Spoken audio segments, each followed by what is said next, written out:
that's presented by RSC Studios, and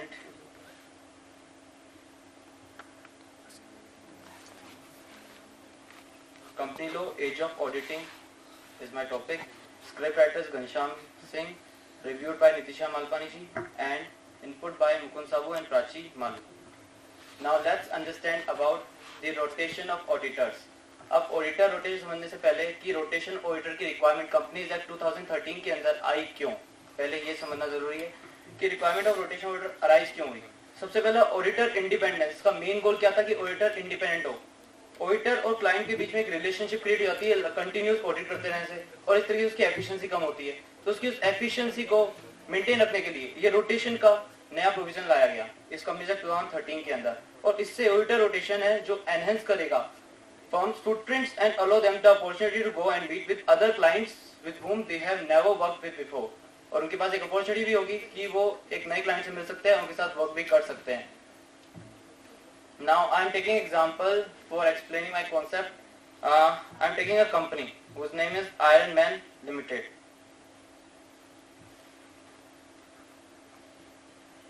and Tony Stark, who is the managing director of this company Iron Man Limited. And this is the first year of Iron Man Limited.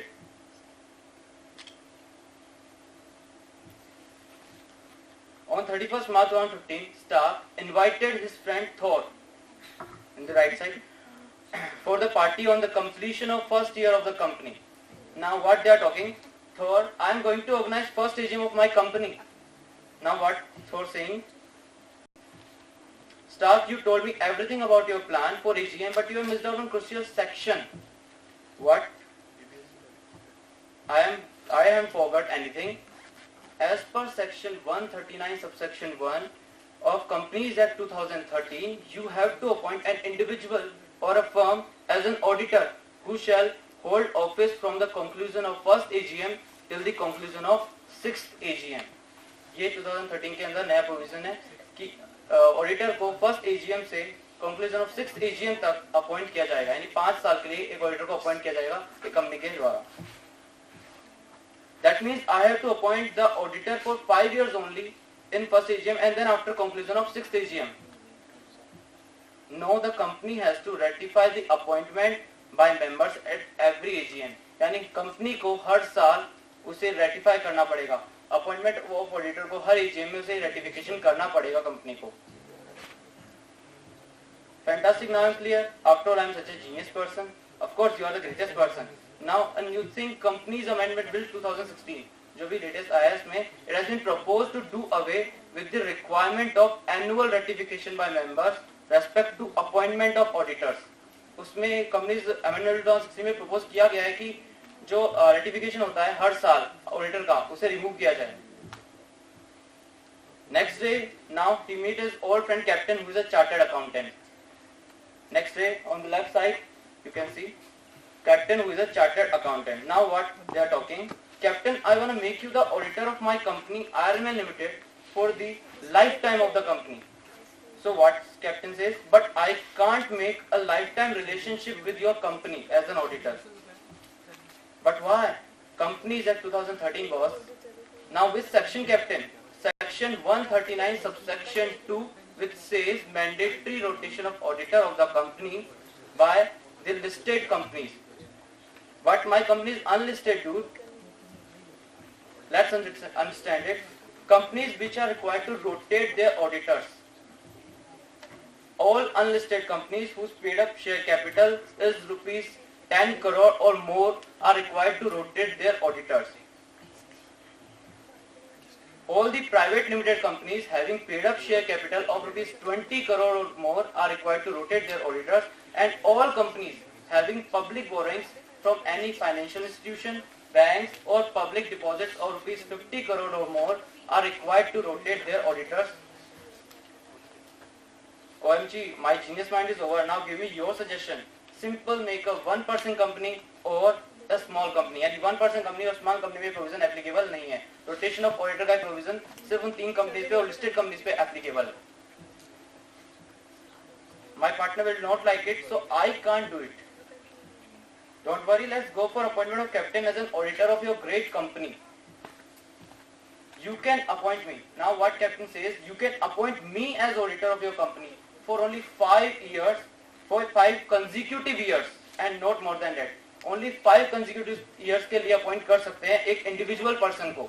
But if you appoint my firm R. Sogani and Associates as auditor, then you can do it for 2 terms of 5 consecutive years. यानी एक firm को 10 साल के लिए appoint किया जा सकता है, बट एक इंडिविजुअल को केवल 5 साल के लिए अपॉइंट किया जा सकता है एज एन ऑडिटर. उसके बाद उसे रोटेट करना होगा.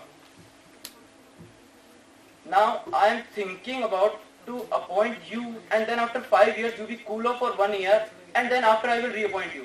अब उसने दिमाग लगाया कि 5 साल के लिए मैं अपॉइंट कर देता हूं, लेकिन उसके बाद तो मैं 1 साल के लिए कूल ऑफ कर दूंगा और उसके बाद फिर वापस रीअपॉइंट कर दूंगा. लेकिन प्रोविजन ये भी है कि आफ्टर दैट मी और my firm have to cool off for 5 years. 5 साल के लिए कूल ऑफ होना पड़ेगा.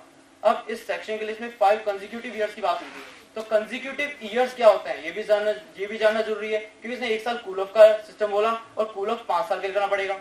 अब कंसेक्यूटिव ईयर्स देखते हैं. नाउ व्हाई सेक्शन 1 से section 2. What are consecutive years? Consecutive years shall mean all the preceding financial year for which the individual auditor has been the auditor until there has been a break by 5 years or more. यानी वो सारे consecutive years जब तक 5 साल का break नहीं लेंगे, उससे पहले के जितने भी years हम ऑडिटर रहेंगे वो भी सारे पीरियड को काउंट करेंगे हम 5 साल के टेन्योर में. लाइक फॉर एग्जांपल ये एक रोड मैप है. यहाँ पे If you appoint me as auditor in year 2014, 2014 में हमने किसी को ऑडिटर अपॉइंट किया, तो उसे रुकना 5 साल के हिसाब से चाहिए 2019 में. लेकिन उसे रोक दिया 2018 में. 2018 में उसका टेन्योर खत्म कर दिया. अभी भी 1 साल बाकी था, लेकिन 2018 में उसका टेन्योर खत्म कर दिया. आफ्टर 2 years उसको रीअपॉइंट किया इन द ईयर 2020. तो क्या कोई बता सकता है कितने साल के लिए वो रिअपॉइंट होगा? कूल ऑफ हुआ सिर्फ 2 साल के लिए. 4 साल अपॉइंट होने के बाद 2 साल के लिए उसे कूल ऑफ कर दिया गया. उसका टेन्योर 5 साल का था. और कंसेक्यूटिव ईयर की डेफिनेशन ये कहती है कि 5 साल कूल ऑफ करने से पहले जितने भी ईयर्स वो ऑडिटर रहेगा वो सारे 5 साल के अंदर काउंट होंगे. तो अब 4 साल वो ऑडिटर रहा, 2 साल से कूल ऑफ किया, 5 साल कूल ऑफ नहीं किया, केवल 2 साल कूल ऑफ किया. तो 1 साल जो अब वो रह सकता है extra as an auditor of the company. 4 साल प्लस एक 2020 वो ऑडिटर रह सकता है. उसके बाद after 2020 he has to cool off for 5 years. 5 साल के लिए उसे कूल ऑफ करना पड़ेगा. Now captain is entering into office for discussion with his articles. Whether associate firms debarred or not under Companies Act 2013. Articles, do anybody know whether associate firms debarred or not under section 139? Captain, if you are a common partner in R. Sogani Associates and KPMG, then Iron Man Limited can't appoint KPMG as their auditor. This is a provision of associate firms. Because the incoming auditor shall not be associated with the outgoing auditor or audit firm under the same network of audit firms. What does same network means here? Same network का मतलब क्या होता है? इसके अंदर same network का मतलब क्या है? As per guidelines issued by ACI, factors जो हम consider करते हैं, profit और cost sharing अगर common हो तो वो associate firms मानी जाएंगी. अगर common branding यूज कर रहे हो, trademark यूज कर रहे हो या significant part of professional resources अगर वो share कर रहे हो तो उन्हें सेम नेटवर्क के अंदर कंसीडर किया जाएगा. कॉमन ओनरशिप हो, कंट्रोल हो, मैनेजमेंट हो या फिर common quality control policies and procedures हो तो उन्हें सेम नेटवर्क के अंदर कंसीडर किया जाएगा. अब इसके अंदर सेम नेटवर्क के अंदर एक और चीज आती है कि अगर सेम नेटवर्क की बात करें तो 2 फर्म्स हैं जो आपस में एक दूसरे को जानती नहीं है. एक का नाम है आर सोगानी एसोसिएट्स और एक का नाम है XYZ कंपनी. तो आर सोगानी एसोसिएट्स है वो उसके पास है KG पेट्रोकेम लिमिटेड और XYZ कंपनी उसके पास है लूटो इंडिया लिमिटेड. तो 2 कंपनियां हैं. अब उनके पास 2 कंपनियां हैं. लूटो इंडिया लिमिटेड के पास 50 करोड़ से ज्यादा का लोन है तो उसको रोटेट करना पड़ेगा. केजी पेट्रोकेम की पेड शेयर कैपिटल 10 करोड़ से ज्यादा है, उसको रोटेट करना पड़ेगा. तो अब इन दोनों ने एक रिलेशनशिप बनाई. हम पहले रिलेटेड नहीं थे, लेकिन अब रिलेशनशिप बना रहे इस प्रोविजन के आने के बाद कि क्यों ना 10 साल का टेन्योर जैसे ही पूरा होगा, जैसे ही 10 साल का टेन्योर पूरा होगा हम क्या करेंगे, आपस में एक दूसरे की कंपनीज को क्लाइंट से रिलेशनशिप बनाकर एक दूसरी कंपनी को रोटेट कर लेंगे. यानी तुम्हारी कंपनी मेरे पास और मेरी कंपनी तुम्हारे पास. इस तरीके से इस प्रोविजन को ब्रेक भी नहीं हुआ, ना सेम नेटवर्क के अंडर आया और साथ में कंपनी लॉ का ब्रेक थ्रू भी निकल गया. तो यानी इस तरीके से कंपनी लॉ का ब्रेक थ्रू निकल सकता है. उसके अलावा लाइक आर सोगानी एसोसिएट्स है वो किसी भागो इंडिया लिमिटेड की टैक्स कंसल्टेंट प्रोवाइडर है. टैक्स कंसल्टेंसी प्रोवाइड करती है, एडवाइजरी सर्विसेज प्रोवाइड करती है, उस केस के अंदर अगर वो क्लाइंट बाद में अपना टेन्योर जिस फर्म से ऑडिट करवा रहा था वहां टेन्योर खत्म हो गया, अब वो हमसे कहे कि आप हमारी ऑडिट कर दीजिए क्योंकि हमें टैक्स कंसल्टेंसी तो दे ही रहे हैं, तो इस केस में जो ऑडिटर की इंडिपेंडेंस है वो खत्म हो जाएगी, क्योंकि ऑडिटर की जो इंडिपेंडेंस तब होती है जब वो एक अनरिलेटेड फर्म से ऑडिट करवाते हैं, लेकिन यहाँ पर टैक्स कंसल्टेंसी प्रोवाइड कर रहे हैं, उसी से ऑडिट करवा रहे हैं, तो ऑडिटर और क्लाइंट का रिलेशनशिप है, जो दोनों का बीच का रिलेशनशिप है वो ब्रेक नहीं होगा। Natasha, are you getting me? एक आर्टिकल है उससे कह रहे हैं